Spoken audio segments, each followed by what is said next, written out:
Good evening, everybody, and welcome to the 26th episode of the Soccer Scene, and with myself and Noel O'Connor for this evening as we discuss various subjects regarding Treaty United and the Electricity League. Noel, I suppose we have to start with the defeat last week to Waterford, a narrow 2-1 defeat. In many ways, for Treaty, it was a game of two halves. Noel, utterly dominated, you'd have to say, in the first half by a very impressive-looking Waterford side. Second half came out, were much better, more compact, and obviously could have scored two goals as well. Lee Devitt had a big chance and Callum McNamara had a big chance. And even at the end of the first half, obviously, Enda Curran missed a penalty. So, despite Waterford's dominance, Treaty could have easily come away with a point as well out of that game. Yeah, look, you're right. The first half, I thought it was probably the best 45 minutes or so outside Cork. I thought actually they were even better than Cork in that 45 minutes because the speed that they were playing in, particularly in the wide areas, the way their fullbacks overlapped, they really put the Treaty back four under tremendous pressure. And there was some really good football, some really good intricate passing to be seen. And they scored two decent goals, in fairness, and they probably could have had a few more. It was a real Jekyll and Hyde performance out of Waterford, because whatever happened at half time there, they kind of came out a completely different team. And they decided to sit in and hand the initiative to Treaty. And in fairness to Treaty, they took that initiative on.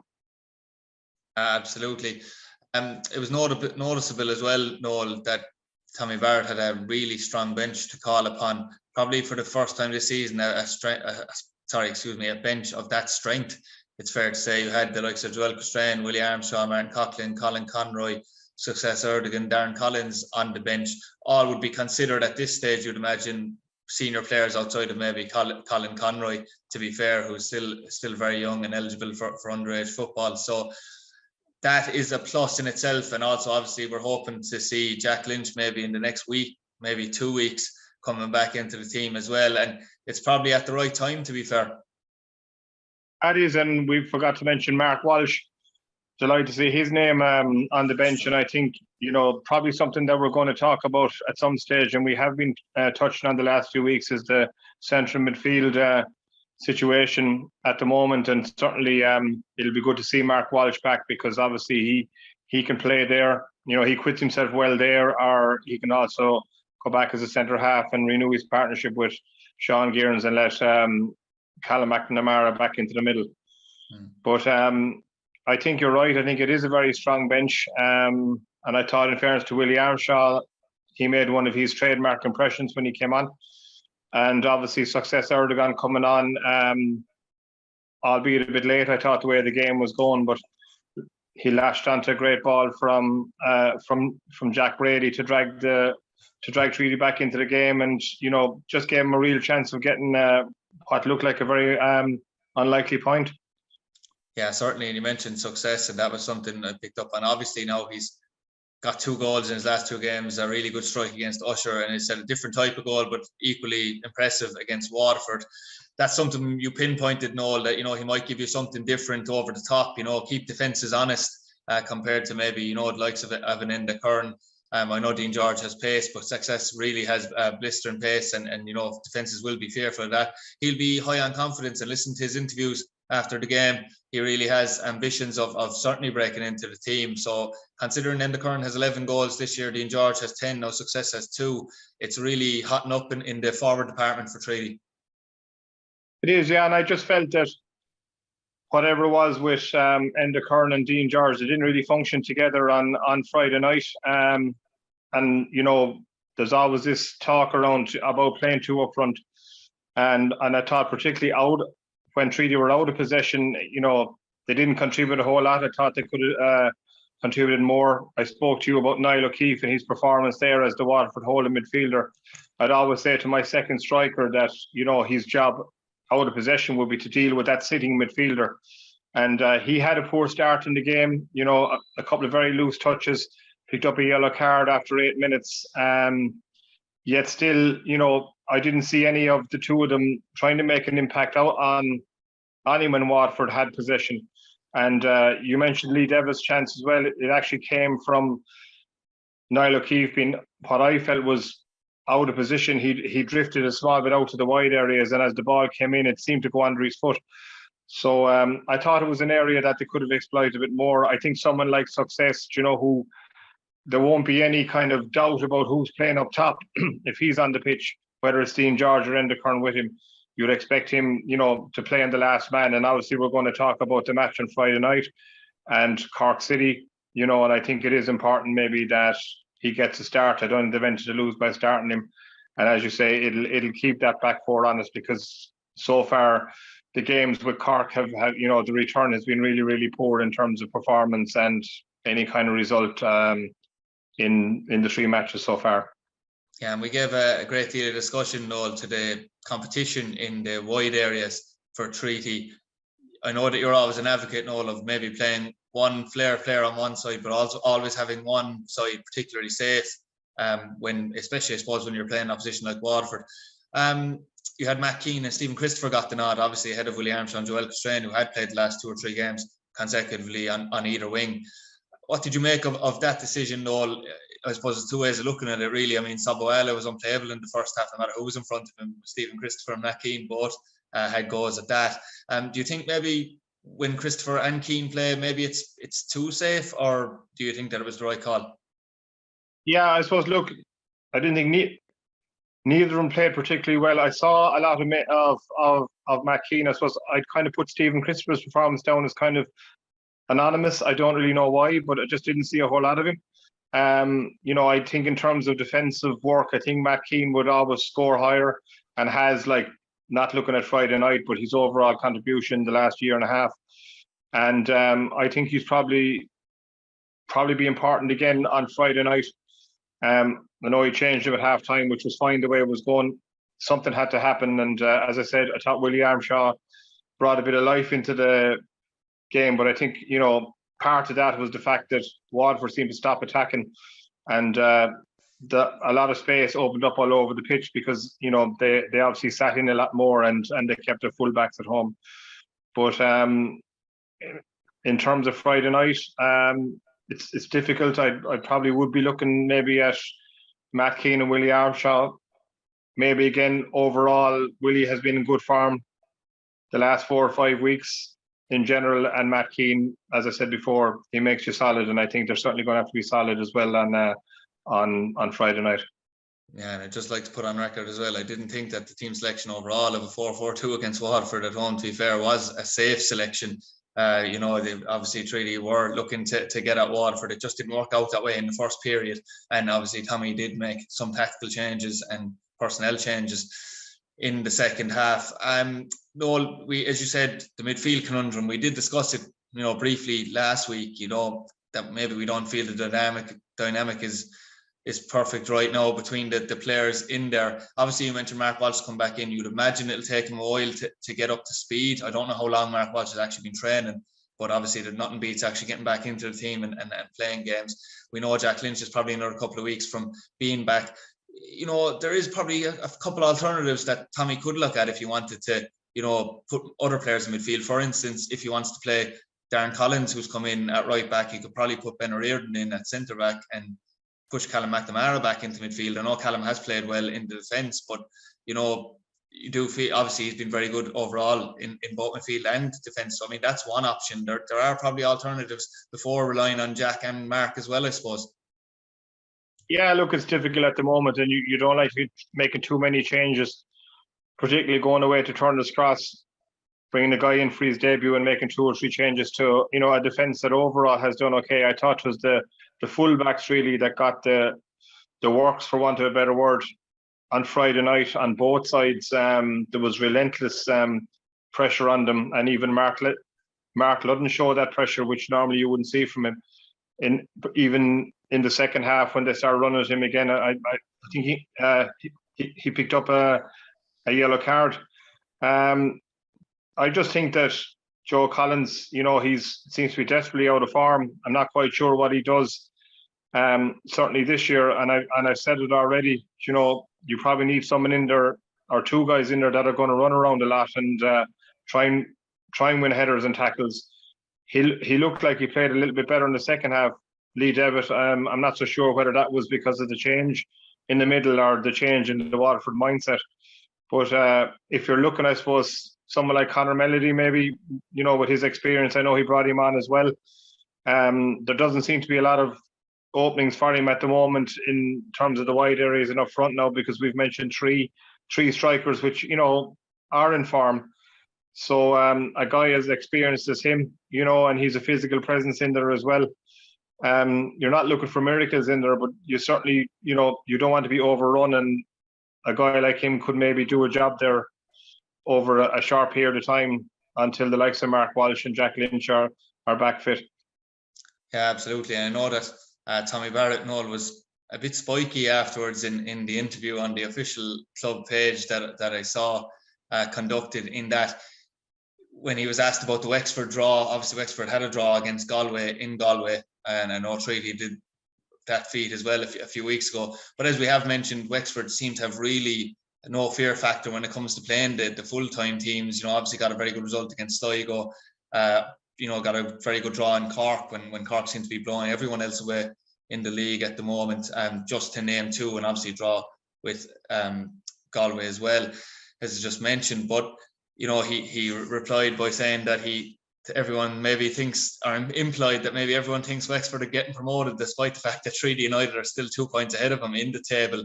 Do you feel, Noel, like maybe that there is an overemphasis on how well Wexford are doing and not enough on how Treaty are doing, or do you think that maybe that's an unjust comment as well? No, I think, and look, Tommy said that Wexford might be promoted, and he might be right, and it wouldn't be the first time that they've got promoted, because they've been promoted before. And their results have been very impressive. They certainly are improving. I'm sure that Tommy feels a little bit of pressure, because whatever he would say, you are looking at the results around, what your nearest rivals are at. They also beat Waterford below, and Waterford 1-0 as well. Yeah. And I watched them recently. They were at home to Cork. I think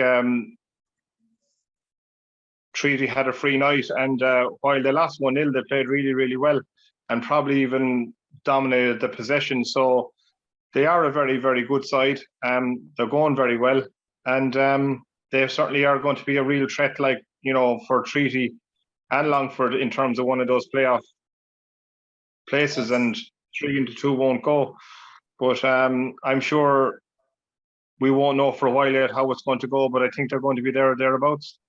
Yeah, the optimism drained away. I mean, before the Waterford game, everyone was talking about maybe the chance to drag Waterford back in, but that's totally gone now. I mean, they're 11 points ahead of Treaty, and judging by the performance, they won't drop enough points at this stage of the season to be dragged into this battle.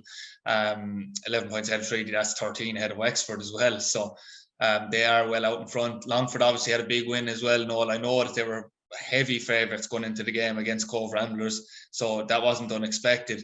Things can change, let's be honest, very quickly in this league. So this week again being pivotal in some ways, but Treaty, as we said, they have to go to Cork. I mean, whatever about Waterford, Treaty have got joy against Waterford this season, and in fairness, got a draw against Galway as well. Cork are the one team where Treaty have never looked, and Tommy did say it himself, that they have been battered comprehensively in the previous games. I suppose the only solace you can take, Noel, is that in those other games they had played Galway before they played Cork. There is more of a rest period. They have a stronger squad going, so you'd be hoping that they'd be in it for longer periods, and maybe obviously be hoping to concede a lot less than they have in the previous games too. Yeah, and I suppose it's important that they don't finish, if you like, with no points from Cork, and their performance have been poor.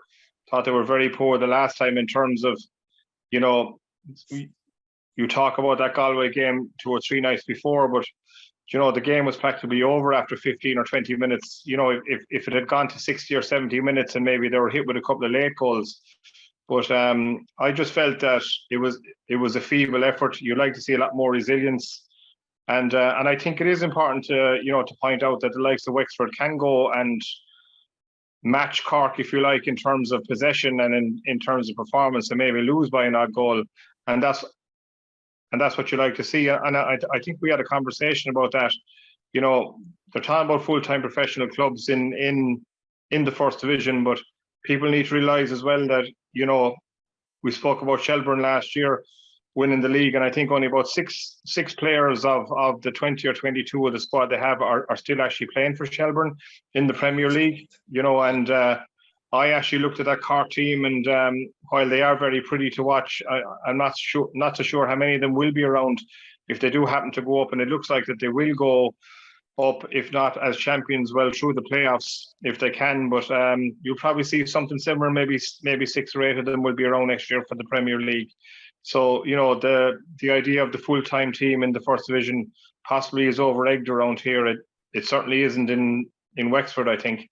And maybe because of that mindset, they've had better results, but there'll be no excuses this week. A fairly strong squad, a full week to prepare, and certainly, plenty of feeling that we owe Cork City one, and we need to put down a marker this week.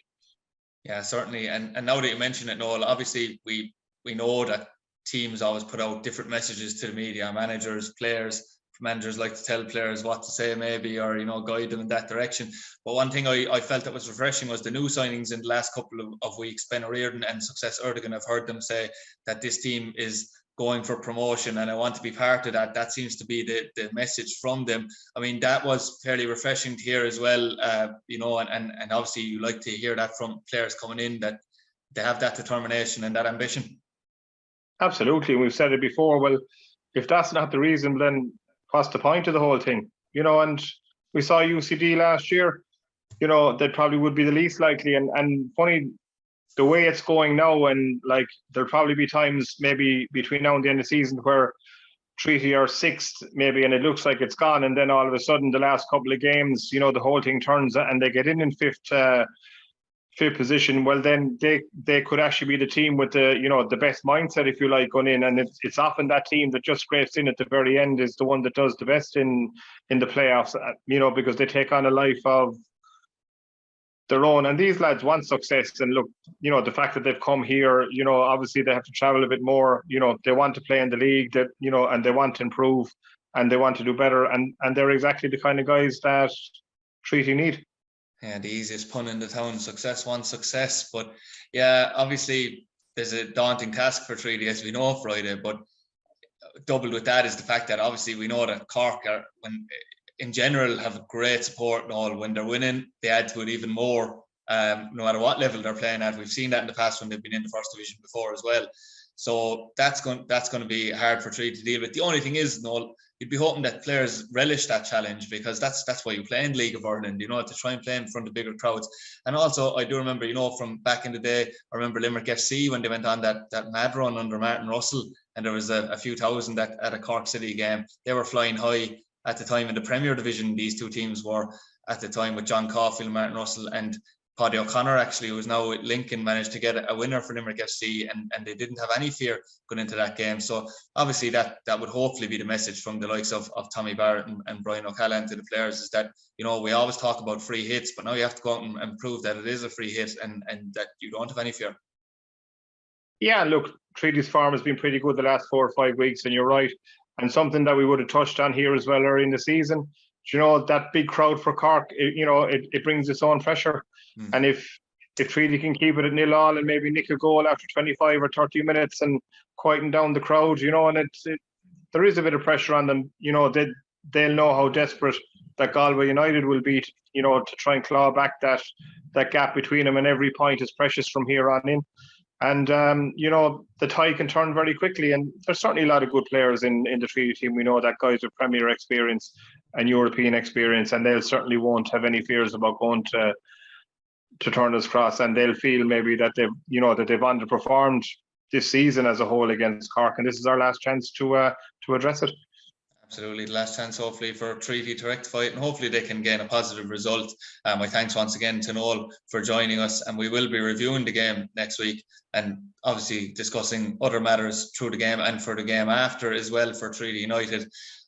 Also as well, it's notable that the Limerick Junior Soccer season starts Tuesday week, with Division 3A and 3B, but the Premier Division kicks off on Thursday week, August 18th, and we are obviously in the process here at Sporting Limerick, hopefully, of bringing a regular Limerick Junior podcast with access and availability to clubs, and we hope to have some pre-season previews, excuse me, before we go into the season. So hopefully you can see a lot of that content coming over the next 10 days, and we will be able to bring that to you. So thanks once again for joining us, and we hope to